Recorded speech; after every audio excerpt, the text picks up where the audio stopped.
ẹ̀yìn ti ìṣẹ̀lẹ̀ ńlá ẹ jẹ́ á jọ gbé yẹ̀wò ìjọba tó wà níta lóde òní. Ìjọba yìí dáa àbí ìjọba yìí ò dáa? Tá a bá wo gbapá ibi tí ìjọba yìí ti ń ṣiṣẹ́ nígbà tí wọ́n dórí àlééfà, ìyẹn ní abẹ́ ìṣàkóso Aṣíwájú Bọ́lá Ahmed Tinubu, a rí wípé ìjọba tó ń wú igi tí gbogbo ni, kì í ṣe ìjọba ká máa sú ẹ̀ka igi lókè ká má wábi tí gbogbo ẹ̀ wà. Nípa ètò ààbò orílẹ̀-èdè Nàìjíríà, bó ti jẹ́ pé díẹ̀díẹ̀ ni ọ̀rọ̀ insecurity wọlé nígbà tó dé orí ìjọba Tinubu, a rí pé díẹ̀ náà kí ọwọ́ bọ̀ láti jẹ́ kí ìjọba yẹn kí security kó wà káàkiri gbogbo Nàìjíríà.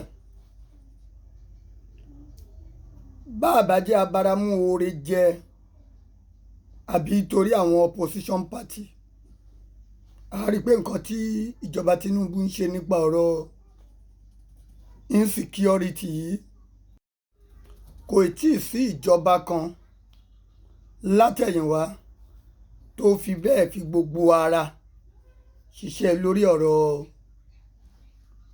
insecurity ní Nàìjíríà. Eléyìí já sí pé ìjọba ààrẹ Bọ́lá Ahmed Tinubu, ìjọba tó fẹ́ràn àlàáfíà ni.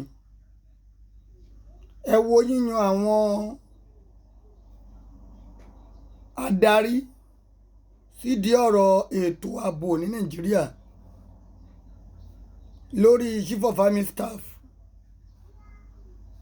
Minister for Army Defence, IG tí wọ́n jẹ́ Inspector General of Police lónìí.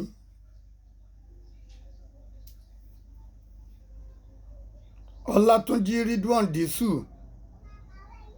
ẹ rí i pé ṣe ni bàbá yìí fi ojú sùn àwọn tí wọ́n lè mú ọ̀rọ̀ ètò ààbò orílẹ̀-èdè yìí lókùnkúndùn, láìsí sentiment, láìsí bias, tó dẹ̀ ń ṣe iṣẹ́ náà takuntakun. Ìjọba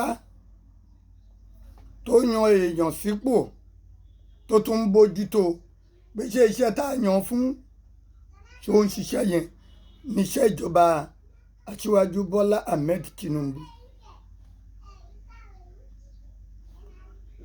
Nǹkan lè rí bákan ní apá ibì kan, ṣùgbọ́n ibì kan lèèyàn ti máa bẹ̀rẹ̀ iṣẹ́ rere kó tó wá di pé ó tàn kálẹ̀. Mo dẹ̀ fi ń dá a lójú pé láìpẹ́ láì jìnnà a máa rí gbogbo ìgbìyànjú kí ìjọba ààrẹ Bọ́lá Ahmed Tinubu kí wọ́n ṣe fún àlàáfíà, ìdàgbàsókè àti fún ọjọ́ ọ̀la Nàìjíríà.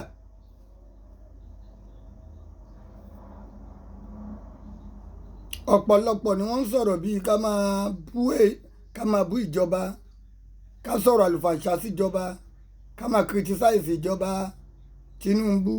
Ẹ rí i pé bàbá yẹn ò fi yẹn ṣiṣẹ́.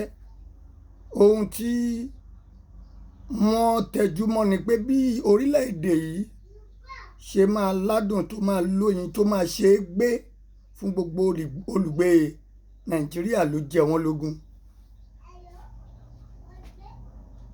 Kò sí bá a ti rìn tí orí ò ní mì lọ́rùn.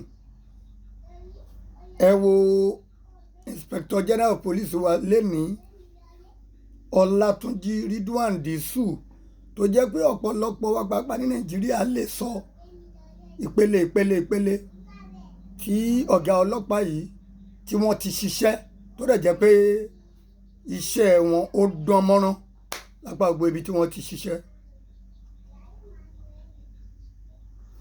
ṣe rí nígbà tí olórí bá ti ń kó àwọn èèyàn tó ká ojú iṣẹ́ sí ìpele iṣẹ́ kọ̀ọ̀kan, ó túmọ̀ sí pé iṣẹ́ orílẹ̀-èdè Nàìjíríà ń bọ̀ wá dára tí gbogbo wa máa rí pé àyípadà rere ti dé pátápátá.